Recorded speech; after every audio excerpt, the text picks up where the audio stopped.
Hi, there's a line in the original Lucifer that goes that there's a lot to learn from masala movies by just watching how people react to them. Where do they clap? Where do they boo? Tells us a lot about what they really need. I'm Sudhish Kamath. Welcome to FOMO Fix, a weekly show where I tell you what to watch, what to skip, and what to tell people to sound smart at the parties. This week we're going to be talking about art and propaganda, we're going to be talking about emergency and Empuraan, we're going to be talking about Kangana and Mohanlal and Prithviraj, we're going to be talking about the art of the Vana and immersive reality in the studio and Adolescence, we're going to be talking about the return of Vikram and Veera Dheera Sooran Part 2. Alright, let's dive right in. Cut!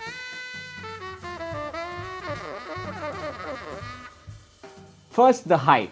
The thing that makes people pick a fight on Reddit or Twitter without even having watched the movie. The thing about discourse today is that it's mostly polarized. What's art for one is propaganda for the other.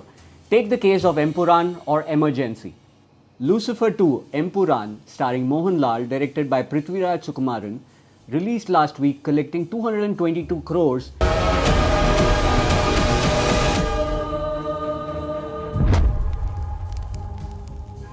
This week, the makers made 24 cuts that don't change the bigger picture.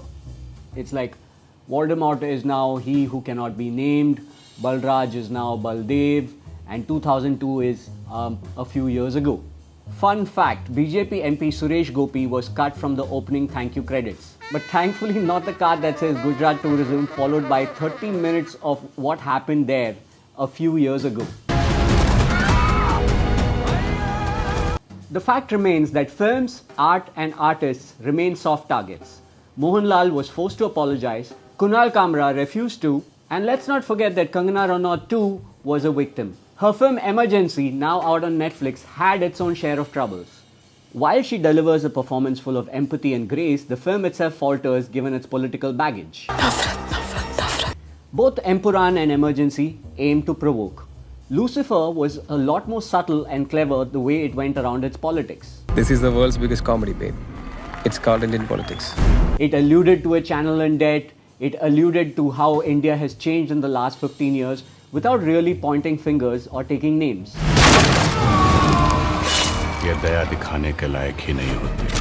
Empuraan reopens old wounds only to settle into a regular action-packed superstar slow-mo vehicle.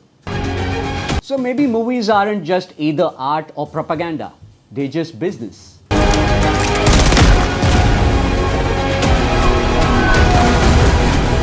And that's exactly what the studio is about. I love movies, but now I have this fear that my job is to ruin them. The studio, written and directed by Seth Rogen and his writing partner Evan Goldberg from Superbad, This Is the End, The Interview, is not just a satire, but it's just slightly exaggerated reality. The studio reminded me of one of my favorite TV shows ever, Larry David's Curb Your Enthusiasm, which also minds social interactions for escalating awkward situations. Instead of Larry David ruining dinner parties, here it's Seth Rogen breaking hearts and ruining billion-dollar dreams of everyone from Martin Scorsese, Ron Howard, to Steve Buscemi. So it's no hype when I say that it might be one of the funniest shows of the year. While Larry David improvised scenes with comedians for realism, Rogen and Goldberg go for really long takes in the studio to put us bang in the middle of the action, bang in the middle of the chaos, to see how things unfold, but with a lot of love, warmth, heart, and understanding of how the movie business really works. The job is a meat grinder. The reality that stares back at us from the big screen every Friday. IPs, sequels, and the commodification of art. The other show I want to talk about in the TV Gold section is Adolescence, the polar opposite of the studio. This one uses a lot of long takes too, but here it is to immerse us in a scary reality closer home, a world involving our kids and what they're learning from toxic masculinity. The third episode is just 2 characters, but guaranteed to give you the chills. The 4-hour Netflix series is a must-watch and discuss with kids. Given the scary world we live in, it might as well be an ad for condoms. Think Student of the Year directed by Sandeep Reddy Vanga. That's Adolescence. Because in our mainstream films, toxic masculinity is still a feature and not a bug.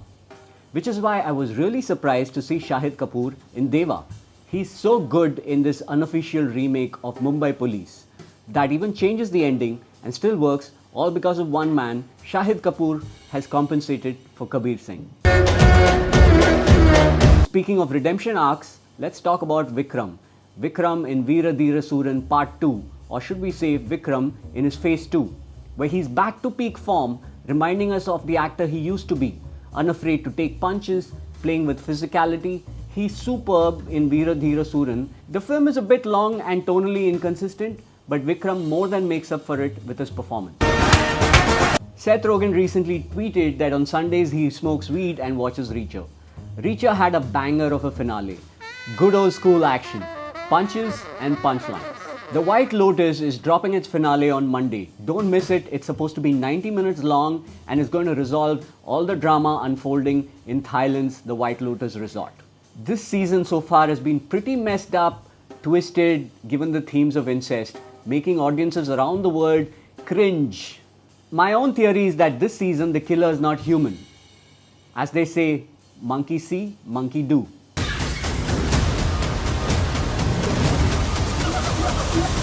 Wait, I haven't spoken about Salman Khan's Sikandar directed by A.R. Murugadas at all. Why? Because the show's called FOMO Fix, not Jomo Gems. Before we wind up the first episode, here are some rapid fire echoes. JioStar has 3 Oscar films. It has Real Pain, it has Anora, and it has Wicked. Tamil cinema's Generation Next rom-coms from the Valentine's season have dropped. Dragon is on Netflix and Nilavukku Yenmel Enadi Kobam is on Amazon Prime. There's a new gangster show called Mobland, directed by Guy Ritchie, out on JioStar. Hell yes, Severance. Season 2 finale has dropped on Apple TV+. Go watch it right now. Next week we'll be discussing spoilers. Consider yourself warned. If you're wondering what's going on, are you even understanding it, then you're watching Severance right. Until next week, this is Sudhish Kamath reporting to you from my home studio for The Hindu. Goodbye, Marcus. Wait!